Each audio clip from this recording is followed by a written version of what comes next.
Grace Whitmore adjusted the simple silver watch on her wrist, the one Dominic gave her the night they fell in love, back when she was still serving coffee at 30,000 feet. It ticked quietly beneath her sleeve, a soft reminder that time, like dignity, was hers to protect. At 37, Grace didn't look like someone who belonged in first class, not in the way the world had come to define it. No high heels or Birkin bags. No glitzy designer logos screaming for attention, just a modest blue dress, neatly pressed. Her dark hair swept into a low bun, no makeup, no mask. The boarding area of Skylux Airlines' flagship gate buzzed with quiet opulence. Expensive shoes clicked on marble floors. Laughter floated from well-dressed couples holding crystal champagne flutes.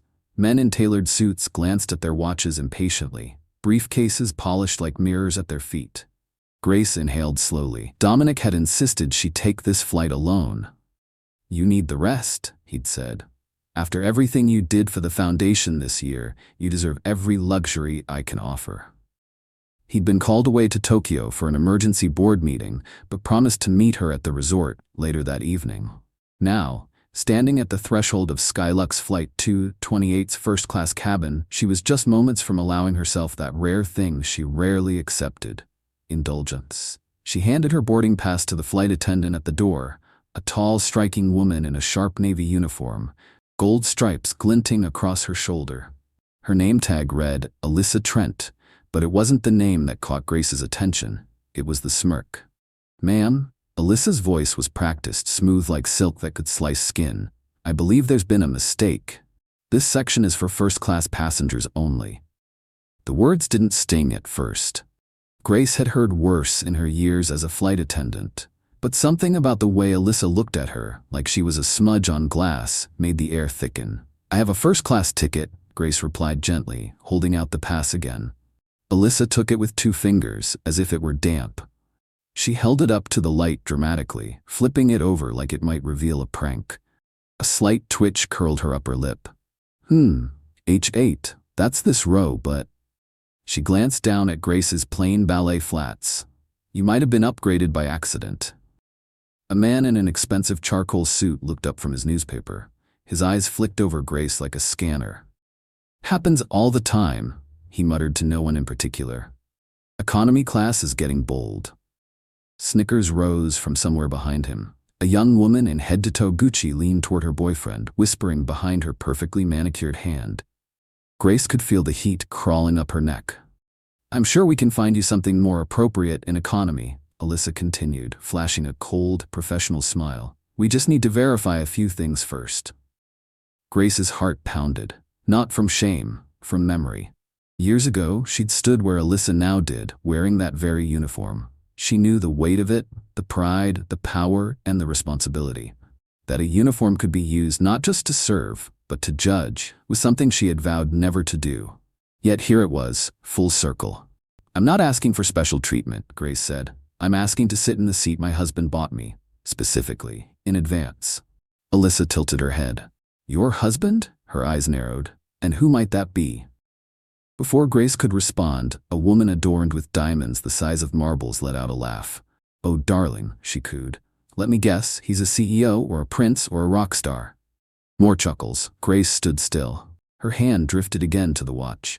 Tick, tick. "Don't you dare back down," the voice in her head said. "Not now." Still, the humiliation was thick, coating her lungs. The businessman from earlier cleared his throat, tapping his watch. "Some of us have places to be," he said, irritation blossoming into the space like smoke. "Ma'am," Alyssa said, now backed by a uniformed cabin manager, a younger man who looked barely out of training. "We're going to need you to step off the aircraft while we sort this out. We have policies, you see. Verification is standard procedure for anyone whose situation appears unclear." That word again. Anyone. As if she were no one. Alyssa's voice softened, but it was the softness of a serpent before it strikes. "We'll get this resolved as quickly as possible, but I do need to ask you to vacate the aisle." Grace looked around. All eyes were on her now. The scorn, the amusement, the pity. She could say it. Say his name. Say Dominic Hale. Say Skylux is his airline. Say he's your husband and end this whole charade in 5 seconds. But her feet stayed rooted. Not because she was ashamed, because she was angry. Why did she have to invoke a man's name to be treated with basic respect? Why should anyone need wealth or titles to deserve human dignity? The cabin was still, the tension brittle. She spoke, not to the crew, but to herself. "My ticket is valid," she said softly. "I'm not going anywhere." And then, just as the cabin manager opened his mouth to object, the aircraft door clicked. A hush fell over the room like a storm cloud rolling in. And standing there, framed in the doorway like a scene from a different movie, was Dominic Hale. The doorway framed him like the beginning of a reckoning. Dominic Hale stood tall, 6'2", in a perfectly tailored navy Tom Ford suit, the kind that didn't announce wealth but made you feel it anyway. His salt and pepper hair was swept back in that effortless way only power could pull off, and his steel blue eyes, cool and calculating, scanned the cabin like radar. He didn't speak right away. He didn't have to. A wave of recognition washed over the passengers, one by one, like dominoes tipping into silence. First came the man in the charcoal suit, then the couple in Gucci, then the woman with the diamond necklace, now fumbling with the zipper of her handbag like it was a lifeline. Even Alyssa Trent paled. Grace didn't move, she didn't even blink. But a flicker of disbelief passed through her eyes. He was supposed to be in Tokyo. Dominic's gaze locked onto her in an instant. The tension in the room folded into itself as he took a step forward, measured, steady, like gravity responded differently to him. "Grace," he said. His voice was deep, smooth, and carried the kind of authority that didn't shout, it whispered, and the world obeyed. "Is there a problem?" The cabin manager practically jumped forward. "Mr. Hale, sir, this was just a small misunderstanding. We were verifying seating assignments." Dominic's eyes remained on his wife. "Verifying," he repeated slowly, as if tasting the word for toxins. "In what way?" Alyssa stepped in, a desperate smile forming as she tried to regain control of the narrative. "Sir, we had no idea. There was a discrepancy, and we were simply following protocol." Dominic shifted his weight forward, calm as ever, but somehow more imposing than any raised voice could be. "What protocol would that be exactly? The one where you judge passengers based on their wardrobe?" Silence. Dead, aching silence. He stepped beside Grace, placing a gentle hand on the small of her back. A quiet, affirming touch that said, "You belong." His watch glinted under the overhead lights, the same brand as hers, matching in every way that mattered. "She's in seat 2A, he continued, his tone neutral, but every word edged in precision. "Purchased under her name, confirmed by me. Is that still in question?" "No, sir," the manager stammered, his face now slick with sweat. "Good," Dominic replied. He turned to Alyssa next. "Miss Trent, I assume you were leading this interaction?" Yes, but I didn't. She has a valid first-class ticket, was not causing a disturbance, and was being removed based on visual assumptions. That sound about right?" Alyssa's jaw tightened. Her grip on the tablet in her hands looked almost painful now. Dominic continued, softer now, which made the threat more terrifying. "You know what's interesting about assumptions?" he said. "They're a quick way to expose the values people actually live by, not the ones printed in policy manuals." Behind them, the passengers were frozen in a strange kind of awe and fear. The businessman from earlier was now furiously typing on his phone, probably posting on LinkedIn about leadership lessons learned in real time. Grace stood quietly beside him, her eyes still fixed forward. She hadn't said a word since he entered. Not because she couldn't, but because she didn't need to. He was doing what she had chosen not to. Dominic faced the cabin manager again. "As majority owner of Skylux Airlines," he said with finality, "I find this incident illuminating. Wouldn't you agree?" The manager nodded so vigorously his hat almost fell off. A passenger near the window let out a shocked gasp at the words majority owner. One could almost hear the collective internal monologue.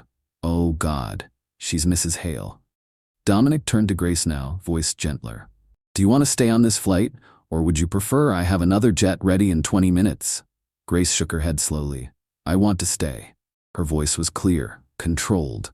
"I want to finish this flight exactly as planned." "Very well." Dominic nodded, then addressed the crew. "Make sure my wife is seated comfortably. And from this moment forward, she is to receive the level of service that reflects the values we claim to uphold." Alyssa didn't respond. She simply stepped back, suddenly very small in her immaculately pressed uniform. But Dominic wasn't done. Also, he added, as if remembering an afterthought, Miss Trent, you'll be the first participant in the new anti-discrimination training launching next week. Mandatory. Immediate. She swallowed hard. Dominic turned to the rest of the cabin, voice rising only slightly, but enough to make sure every single passenger heard him. Ladies and gentlemen, thank you for your patience. As compensation for this delay, champagne will be complimentary throughout the flight. There was a light murmur of appreciation, but it was laced with something else now. Shame. Awareness. Maybe even admiration. Then, more quietly, but still audibly enough for the front rows, he added to Alyssa, "And Miss Trent, you do well to remember that you never know who's watching, or who they're married to." With that, he gently ushered Grace to her seat. For the first time since the incident began, she allowed herself to breathe. The plane soared into the sky, leaving behind the airport, but not the tension. Grace sat quietly in seat 2A, her hands resting gently on her lap, the cool air from the overhead vent brushing her cheek. Her silver watch, Dominic's gift, gleamed faintly under the cabin lights. The hum of the engines was steady, calming even. But around her, the silence was anything but restful. Passengers didn't speak to her, not directly, but their whispers filled the space between seats like smoke curling under a door.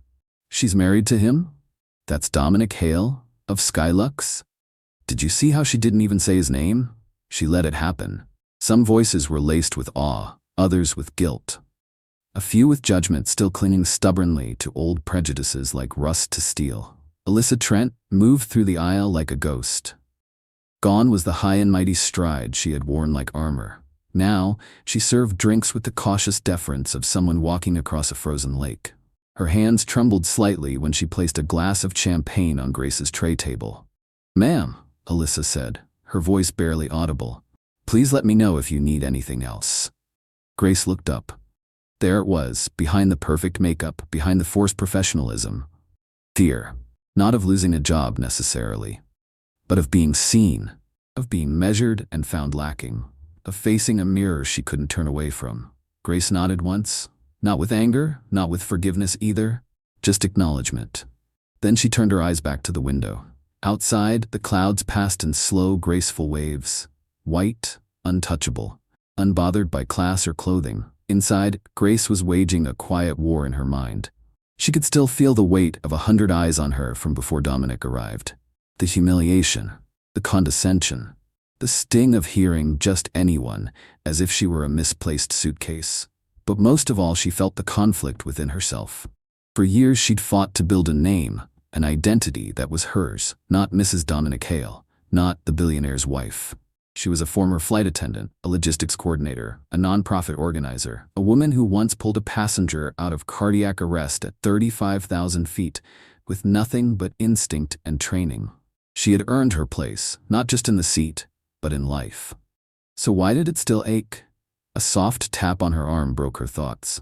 It was a young woman, early 20s maybe, sitting across the aisle. She looked unsure of herself, clutching a hardcover book too tightly in her hands. "I'm sorry to interrupt," she said, her voice low. "But I just wanted to say, that was really brave. The way you stood there, the way you didn't say anything until it mattered." Grace blinked. She hadn't expected kindness. Not here. Not now. "Thank you," she said softly. I hope I grow into someone like that," the girl added, before ducking her head and returning to her seat, cheeks flushed. Grace looked away, but this time with a quiet sense of warmth building in her chest. Not long after, the man in the charcoal suit, the one who had mocked her earlier, stood up and made his way down the aisle. He paused near her seat, cleared his throat, then hesitated. "I wanted to apologize," he said awkwardly, "for my earlier comment. It was inappropriate." Grace looked at him. "It was honest," she replied. "Honest about what people expect someone like me to look like." He shifted uncomfortably. "Still, I was wrong." She gave him a faint nod, letting the silence do the rest. Across the cabin, Dominic sat in seat 2B, angled slightly toward her. His expression was unreadable, but his eyes never left her face. He wasn't there to protect her. He knew better than that. He was there because he respected her fight, even if she hadn't thrown a punch. She had stood in front of an entire cabin of skeptics and held her ground, without raising her voice, without using his name, without folding. It was everything he had fallen in love with years ago on that late-night flight from Dallas to San Diego, when she had handed him his coffee and treated him no differently than the tired single mom 2 rows behind him. "I didn't marry power," he'd told her once. "I married presence." Now, watching her reclaim that space, reclaim herself, he knew he had been right. The rest of the flight passed in quiet transformation. Alyssa continued her service, each step a reminder of the cracks forming in her once unshakable demeanor. The passengers shifted too, not all of them, but enough to notice. A softened glance, an awkward nod. Small human gestures trying to repair something they hadn't realized they'd broken. But Grace? Grace remained exactly who she'd been all along, and that, finally, was being seen. 30 minutes after the plane reached cruising altitude, a soft chime rang through the cabin. The overhead lights dimmed slightly, casting a warm glow across the space. Then came a voice. Not from the cockpit, not from the cabin crew, but from seat 2B. Dominic Hale had stood up. He didn't need a microphone. He didn't even raise his voice. But the entire first-class cabin went silent the moment he took a breath. "Ladies and gentlemen," Dominic began, his voice calm but firm, "I appreciate your patience during our delay. I know many of you have tight schedules and commitments. As a gesture of gratitude, I've asked the crew to provide complimentary champagne and beverages throughout the flight." There were polite nods, murmurs of thanks. Some passengers, still flustered by his earlier reveal, kept their eyes low. Dominic continued. "However, I would be remiss if I didn't address what caused the delay in the first place, not just out of transparency, but out of responsibility." Grace slowly turned toward him. She hadn't expected this. "This morning," Dominic said, "my wife, Grace Whitmore, boarded this flight with a valid first-class ticket, booked under her own name, purchased by me, confirmed by our system. Despite that, she was questioned, doubted, and asked to leave her seat because she didn't look like she belonged." A hush fell so complete, the only sound was the low drone of the engines. Dominic's gaze moved slowly across the faces of the cabin, not in anger, but in scrutiny. Honest, quiet scrutiny. "That's not just unacceptable," he said. "It's a reflection of something deeper, something systemic, and if we don't address it, we become complicit in it." Alyssa Trent stood stiffly near the galley, her face unreadable, but her knuckles white where she gripped a tray. "Skylux Airlines was built to serve everyone with dignity," Dominic said. "But policies are meaningless if people use them as weapons instead of shields. So, starting tomorrow, every employee, from cabin crew to senior leadership, will participate in a new anti-discrimination initiative. Not a seminar, not a checklist, a re-education on humanity." A few gasps, one sharp inhale from the woman in Gucci. Several people began tapping on their phones, already sensing this moment might go viral. Dominic turned to Grace now. "And speaking of leadership," her heart skipped. "I've been working on a new role within Skylux for months now, one that bridges customer experience and employee development. It was meant to launch quietly, but today has changed that." He extended a hand toward her, his voice softening, but the message still clear.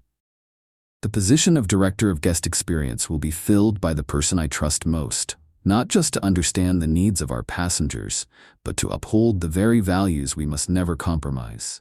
Someone who's lived both sides of the aisle, someone who today reminded all of us what dignity looks like when it stands its ground."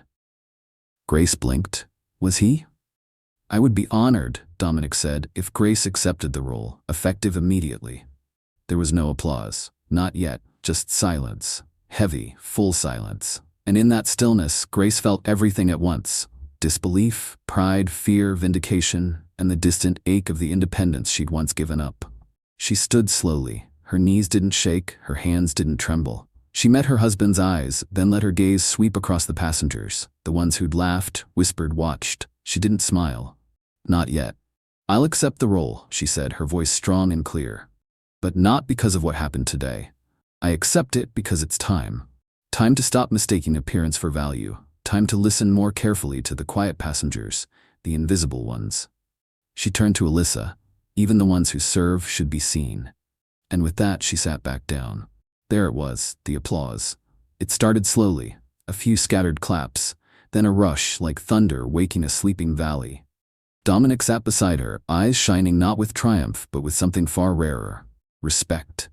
He leaned in and whispered, "Happy anniversary, Grace." Her breath caught. "You planned this?" Dominic smiled. "Just not like this." Grace looked down at the watch on her wrist. Time. It hadn't just brought them here. It had prepared her for it.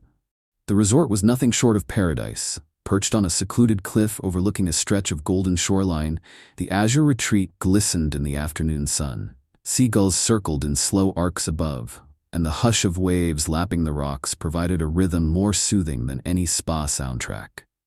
Grace stood barefoot on the balcony of their private villa, a glass of red wine in hand.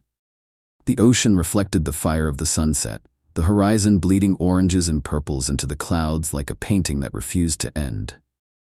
Dominic stepped out behind her, 2 buttons on his shirt undone, the weight of boardrooms and crisis calls momentarily gone from his shoulders. In this space, he wasn't the billionaire tycoon. He was just the man who had once spilled coffee on his own lap during a red-eye flight and apologized to the flight attendant as if she were royalty. That flight attendant had been Grace. Now they stood here, husband and wife, quiet, changed. "Did you mean it?" she asked without turning. "The position, director of guest experience." Dominic didn't answer right away. He moved beside her, resting his forearms on the balcony rail. "Every word," he said. "I've had that job description sitting on my desktop for 3 months. Grace turned to face him. "Why didn't you tell me?" He smiled faintly. "Because I wasn't sure you'd want it. Or if you were ready to want it." She lowered her eyes. "I don't want it as a gift." "It's not," he replied. "It's a match. Your career, your perspective, your heart. That cabin today? You handled it with more dignity than half the executives I fired for blowing up over bad coffee." Grace chuckled softly, despite herself. "But I also saw something else," Dominic continued. "You still miss it, don't you? The skies, the work, the version of you before the Forbes headlines and the luxury villas." She was quiet, then nodded. "I miss having something that was mine, that didn't need your name to mean something." Dominic didn't flinch. He'd heard those words before, in different tones, on different nights. But this time, they carried no accusation, only truth. "I loved being a flight attendant," she admitted. "Not just the job, the connection, the power of treating strangers with care. I was proud of the way I carried myself, proud of who I was becoming. And somewhere along the way," she continued, "I stopped choosing for myself. I started shrinking, not because of you, but because I felt like I had to make room for all this." Dominic nodded slowly. "I get that," he said, "more than you think." He sipped his wine, letting the silence stretch comfortably between them. "Do you know what I fell in love with?" he asked after a moment. Grace arched an eyebrow. "The coffee I brought you?" He laughed. "Close, but no. I fell in love with the way you treated every person on that flight the exact same. From the Fortune 500 CEO to the exhausted mom with a baby on her hip. No judgment, no performance, just kindness." She looked away, blinking against the wind. "And I watched you today," he added, his voice softening. "You could have said my name, ended that whole scene in seconds, but you didn't. You stood there and let them reveal themselves. You let them prove the system still needs changing." Grace breathed deeply, the salt of the ocean filling her lungs. "It's exhausting," she whispered. "Having to prove your worth again and again, knowing you're seen as less than until someone important vouches for you." Dominic turned to her. "I don't want to be the reason you're seen," he said. "I want to be the platform you stand on to be heard." That broke something in her, not in a painful way, but like the sound of old chains falling from wrists. She looked at him, truly looked, not just as her husband, but as someone who finally understood the complexity of her experience, not just the world he moved in. "Then I'll take the position," she said. "But on one condition. Name it. You don't announce it in the press like a PR stunt. You let me build it quietly, my way, from the inside out." He held out his glass and tapped it gently against hers. "To quiet revolutions," he said. "To revolutions led with grace," she replied. They sipped together. And for the first time in years, Grace didn't feel like she was stepping into someone else's world. She felt like she was returning to her own, with her head held high, her name intact, and her story only just beginning. By the time the flight landed, the story had already taken off. Within hours, a blurry photo of Dominic Hale standing beside Grace in the first-class cabin was making its rounds on social media. Someone had caught the moment when he placed a hand on the small of her back, just before addressing the crew. The caption read, "When the woman you mistreat turns out to be the wife of the man who owns the sky." The post racked up 2 million views in a day. But Grace didn't care about the virality. She cared about what came after. She stepped into the Skylux headquarters the next morning, not as a guest, not as the CEO's wife, but as director of guest experience. Her ID badge was blank when it was first handed to her. Just a barcode. No title, no photo. It was intentional. She wanted to walk the halls like any new hire. She wanted to feel what the staff felt, hear what they whispered when they thought no one important was listening. And they were whispering. The story had trickled down through every corridor of Skylux, from the tech teams in Boston to the gate agents in Singapore. Not just the gossip, the message. She didn't even pull rank. She let them show their bias. Did you hear what she said to the whole cabin after? Some dismissed it, others defended the crew, but many were shaken. Because the people who had once felt invisible now felt seen. And the ones who had always felt safe, they started questioning why. Grace moved quietly through the offices during her first week. She spent time with flight attendants and training, asked about their onboarding, their stressors, their day-to-day lives. She sat with customer service agents who shared how they were penalized for escalating calls when escalation often meant listening to passengers of color speak up for themselves. She wrote economy. She took red eyes. She waited in long TSA lines with the general public, dressed simply again, watching how differently she was treated when her last name wasn't mentioned. What she learned wasn't surprising, but it was sobering. Bias wasn't written into the policies. It was baked into the culture. In subtle nods, in unchecked assumptions. In reward systems that favored obedience over empathy. So she began to plant seeds, not with speeches, with questions. Why do we automatically offer upgrades to people dressed a certain way? What if the most polite customer isn't always the most right? Why aren't guest complaints about discrimination logged separately for trend analysis? These questions found their way into board meetings, into policy drafts, into late-night calls with managers who, for the first time, felt accountable to someone who had lived both ends of the aisle. Grace didn't make enemies. She made people uncomfortable, in the way that growth often demands. And meanwhile, Alyssa Trent? She was still flying. Grace had insisted she not be fired. Public humiliation is not the answer to private ignorance, she'd said, but education? That's the only redemption worth offering. So Alyssa was now in the inaugural cohort of Skylux's new program, Bias Interruptions in Aviation. Grace sat in on the first session. It was small, intimate, a dozen senior staff, no cameras, no press. Alyssa walked in, her shoulders tight, her smile uncertain. When she saw Grace, she froze. But Grace simply nodded. She didn't gloat. She didn't preach. She simply said, "Welcome." The room shifted. Because this was leadership, not revenge, redirection. And the ripples continued. The young woman from the flight, Aislinn, her name was, wrote a letter to the airline explaining how Grace's quiet courage made her reconsider going into hospitality. A gate agent in Atlanta shared a voice memo. "For the first time, I feel like someone in corporate actually understands what it means to serve." A mechanic in Denver posted a photo of Grace walking the tarmac in a yellow vest with the caption, "She didn't wave from the tower. She came down to the ground." The press tried to spin the story a dozen different ways.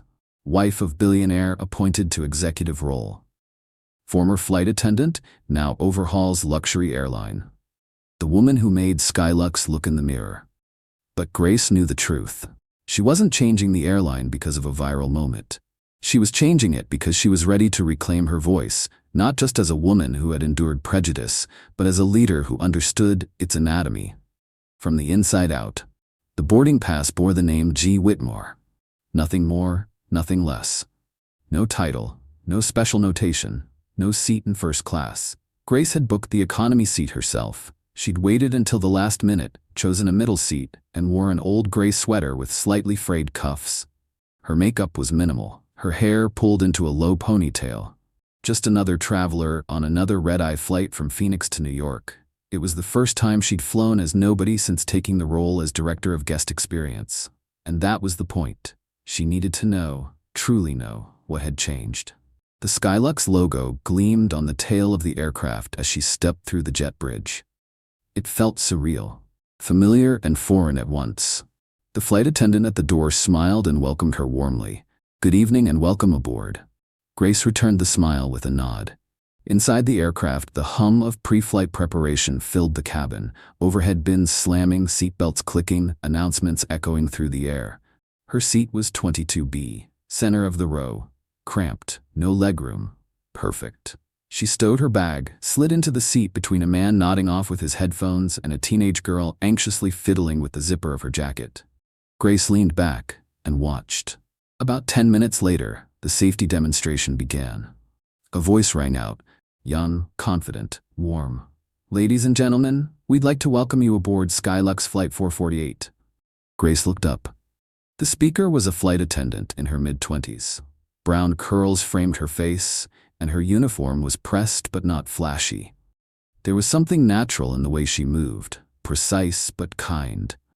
The way she knelt down to reassure a nervous mother with a toddler. The way she noticed that the elderly man in row 19 hadn't buckled his belt and leaned in to help him without a hint of condescension.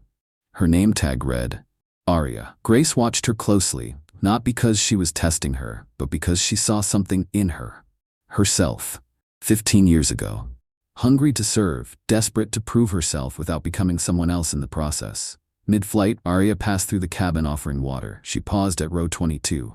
"Can I get you anything, Miss Whitmore?" Grace shook her head. "Just a question," she said, lowering her voice.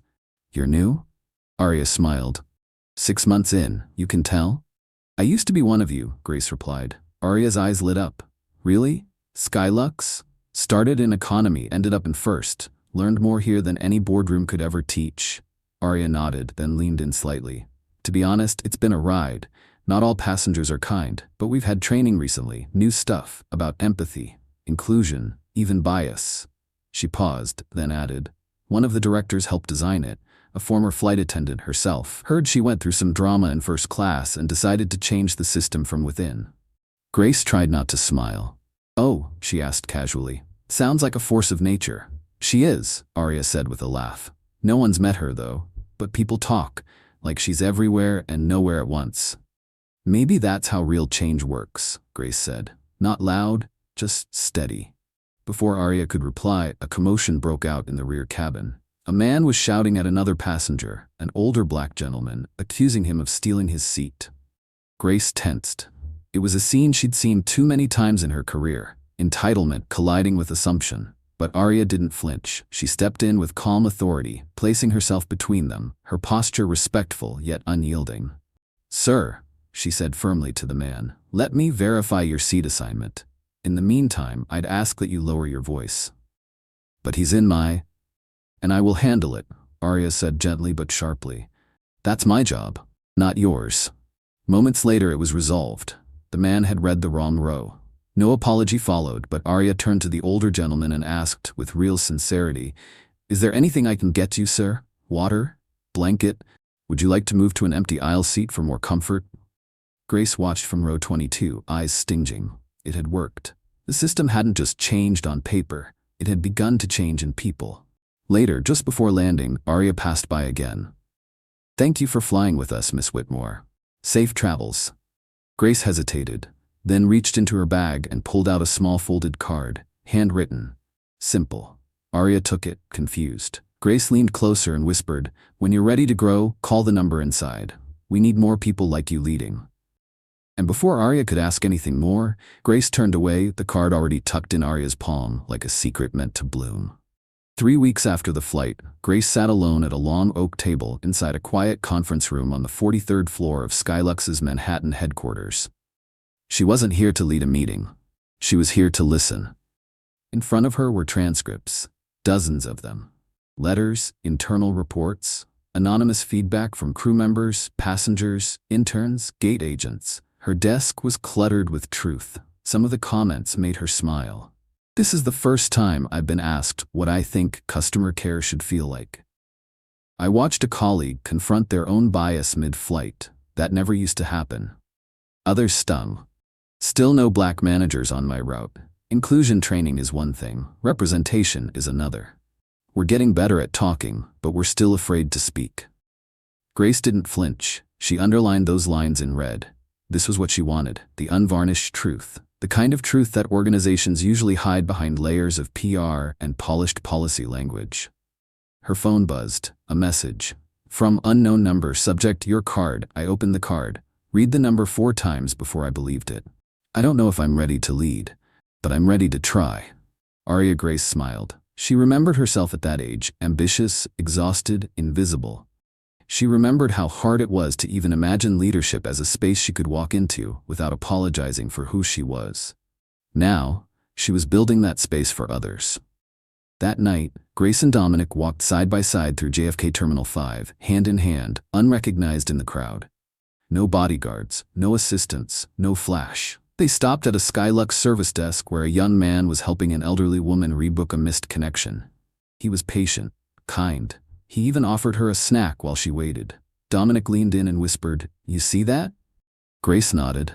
"That's what legacy looks like," she replied. He smiled. "And here I thought legacy was measured in profit margins." "It was," she said, "before people started mattering more than numbers." They kept walking. In the window of a Skylux retail kiosk, a screen played a video on silent loop, a new campaign showing real employees, real passengers, real moments of grace. No actors, no staged diversity, just truth. And in one short clip, Grace's voice echoed softly. "We don't fly people from one place to another. We carry their hopes, their fears, their dreams. And if we forget to carry their dignity, we've left the most important part of them behind." Back at home, Grace opened the drawer of her nightstand and pulled out the watch. Still ticking, still simple. She ran her fingers over the engraving inside. Time is the only luxury that matters. It wasn't just about where she was going anymore. It was about who she brought along. She placed the watch back carefully, then looked at the mirror across the room. No designer dress. No media flash. No applause. Just her, Grace Whitmore.